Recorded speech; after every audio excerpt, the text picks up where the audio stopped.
التاريخ ليس دائما لطيفا، غالبا ما يحتفظ بأقصى أحكامه للذين يخسرون.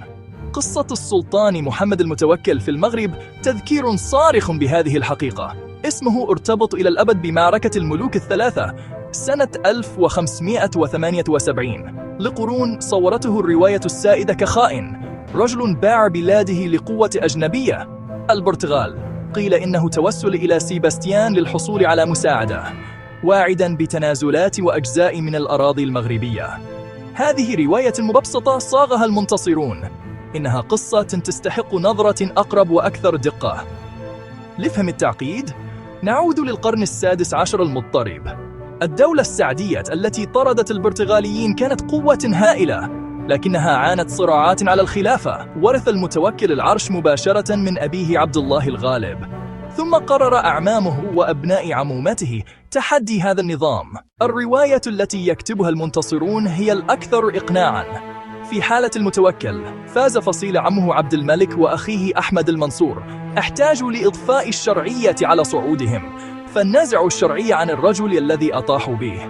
وهكذا ولدت قصة المتوكل الخائن.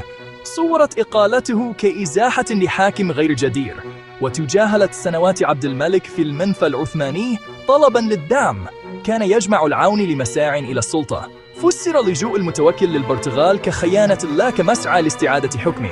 صور وهو يتذلل مقدماً موانئ وسيادة على طبق من ذهب، بينما رسم عبد الملك بطلاً يدافع عن المغرب، بطلاً واضح وشرير واضح، وطنية وخيانة. ذروة الرواية، حرب مقدسة ضد غاز مسيحي ودميته المغربية، وموت المتوكل كخاتمة مناسبة لخائن. هكذا ختمت ذاكرته وخدمت شرعية المنصور. لكي نفهم المتوكل حقاً، نضع جانباً قصة المنتصر. لم يكن مغتصباً، كان الوريث الشرعي بعد وفاة والده، حقه أقوى من خصومه بمقتضى عادات ذلك الزمن. التحدي روايته رعته قوة عظمى أجنبية.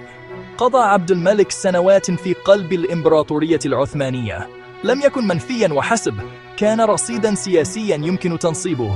رأى مراد الثالث فرصة، زود عبد الملك بآلاف الجنود لغزو المغرب، فاستولى على العرش بقوة جيش إمبراطوري.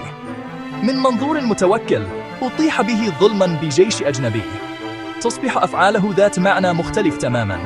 لم يكن خائناً يبيع بلاده، كان يقاتل لاستعادة حقه الطبيعي. الأوقات اليائسة تتطلب تدابير يائسة. خصمه لم يكن وطنياً خالصاً، كان نتاج مناورة عثمانية. عندما يغتصب عرشك بقوة عظمى، تضيق الخيارات. جلس عبد الملك في مراكش مدعوماً بآلاف العثمانيين. إلى أين يتجه المتوكل طلباً للعون؟ قاعدته الداخلية تضررت بالغزو. كان الخيار الواقعي تحالفاً مع القوة الكبرى الأخرى.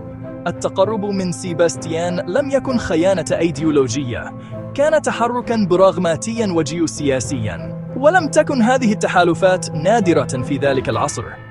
تحالف العثمانيون أنفسهم مع فرنسا ضد هابسبورغ.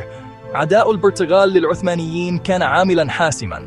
تحالف محدود قد يكون شراً أهون لمنع الهيمنة العثمانية. أي سلطان في أي زمان سيفعل المثل في ظرف مماثل. إذا استخدم جيش أجنبي لانتزاع عاصمة، تبحث عن حليف ندي. إدانة المتوكل وتجاهل دعم العثمانيين لعبد الملك نفاق عميق. كلاهما استخدم قوة خارجية. الفرق أن الفائز كتب التاريخ، التاريخ يكتبه المنتصرون، وحبرهم دماء المهزومين. صاغ المنصور رواية تسطح المتوكل إلى المسلوخ. كان المحو بعد الموت أداة لطمس الشرعية. قصة عبد الملك وأحمد المنصور جذابة ووطنية، لكنها تتجاهل الجيش الذي نصب عبد الملك والتهديد بالهيمنة. التاريخ تفسير يتشكل بالقوة والسياسة وصناعة الأبطال والأشرار.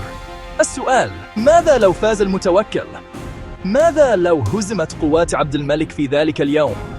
لقرأنا التاريخ اليوم بشكل مختلف تماماً. لذكروا كما انحرر مملكته من مغتصب مدعوم من العثمانيين، ولعد تحالفه ضربة دبلوماسية للحفاظ على السيادة. ربما تغيرت علاقة المغرب بالعالم تجارة وثقافة، وتحييد التهديد العثماني يخلق توازناً مختلفاً. ربما لم يدر عصر المنصور الذهبي كما نعرفه. بل نتحدث عن عصر المتوكل، استقلال يؤكد بتحالف جريء.